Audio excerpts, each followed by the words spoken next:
Olá, Magda! Eu, Bárbara e a Marina escolhemos o tema sobre desvalorização do trabalho docente para desenvolver ao longo deste slide. Mesmo com todos os avanços adquiridos ao longo dos anos, ainda podemos dizer que o trabalho docente é desvalorizado.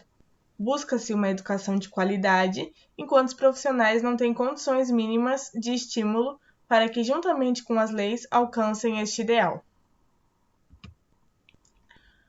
Álvaro Moreira Hipólito, em sua entrevista sobre o trabalho docente e desafios na atualidade, num artigo postado no ano de 2019, na página 188, ele retrata que é um processo que vem junto. Quando o prestígio começa a cair, os salários começam a baixar, a categoria começa a ser desvalorizada, o seu trabalho precarizado, as condições das escolas públicas não melhoram, não tem como falar em profissionalização. Qual é o investimento na escola pública que o Estado faz? Esse investimento não é só o salário. Quanto à formação de professores e valorização do magistério, o Plano Nacional de Ensino apresenta um amplo cenário, destacando a importância da avaliação do desempenho dos professores, na configuração da carreira do magistério. Dentre os objetivos e as metas para a formação de professores, inclui a promoção, em colaboração com os municípios, estados e União, de avaliação periódica da qualidade da atuação dos professores, para oferecer subsídios que possam orientar programas de formação continuada de docentes. Essa é uma citação do artigo da Flávia, que foi publicado em 2011. Assim como os alunos durante o processo de formação, independente de se tratar do ensino fundamental, médio ou até mesmo de universidade, eles estão constantemente expostos a avaliações, isso também ocorre no magistério.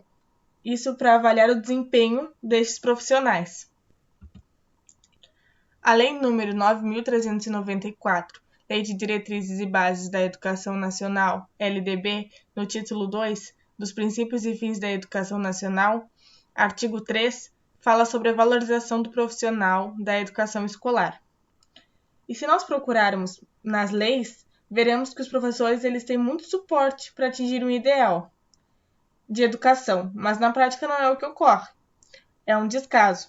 Só que esse descaso moral, financeiro, psicológico, ele também afeta a sala de aula e acaba que os alunos e os professores que são os maiores prejudicados. Aqui nós temos alguns dos fatores que influenciam na desprofissionalização docente, como o salário baixo, a pouca infraestrutura, violência, falta de autonomia e a sobrecarga de trabalho. A relação professor-aluno tem se tornado muito problemática, enfrentando dificuldades. Os alunos enxergam professores como dificultador do aprendizado, e ambas as partes relatam que não expõem seus sentimentos e enxergam uma falta de diálogo para tentar melhorar a situação.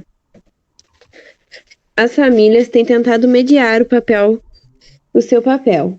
Esquecem que o professor tem a função apenas de ensinar e passar os seus conhecimentos, e não de educar. Com isso, responsabilizam os mesmos pelo fracasso dos filhos, tornando um enfraquecimento ainda maior nas condutas de respeito. As agressões aos professores têm aumentado e ocorrem de diversas formas, como física e psicológica. Isso se dá por problemas sociais, já que uma vez que a pobreza aumenta em determinado lugar ou grupo, o aumento da violência e agressões é proporcional. O trabalho docente visto como materno. A sociedade criou uma ideia de que o trabalho docente é mais adequado e vantajoso para as mulheres, porque veem ele como uma situação e uma continuação do papel desenvolvido pelas mães. E essa feminilização dada ao trabalho docente acaba diminuindo o interesse de novos professores. Em seu livro Professora Sim, Tia Não, Cartas a Quem Ousa Ensinar, Paulo Freire retrata a importância de que o professor não seja comparado a um familiar, pois ao fazer essa comparação, o potencial do trabalho pedagógico é colocado em questionamento, já que ser tia não é uma profissão, e sim um grau de parentesco.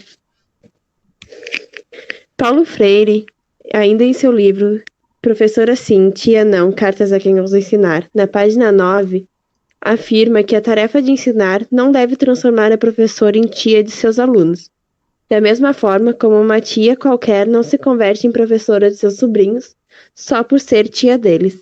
Ensinar é profissão que envolve certa tarefa, certa militância, certa especificidade no seu cumprimento, enquanto ser tia é viver uma relação de parentesco.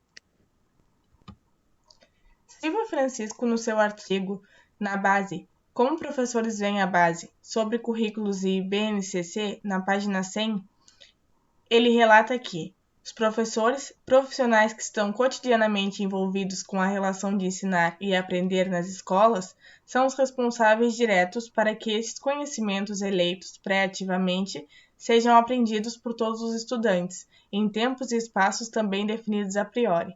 A responsabilidade positiva ou negativa com o processo recai do ponto de vista dos resultados da avaliação em larga escala, sobre sua ação docente, colocando-os, em alguns momentos, na posição de heróis, quando o resultado quantitativo é satisfatório, ou na condição de vilões, quando o resultado quantitativo é não satisfatório. Hoje, a educação ela sobrevive com o mínimo do mínimo, então não tem como ter um resultado satisfatório perante a realidade que nós vivenciamos. A educação ela está gritando por melhorias. Aqui nós temos as referências bibliográficas e também a lista de figuras que foram utilizadas no trabalho. Obrigada.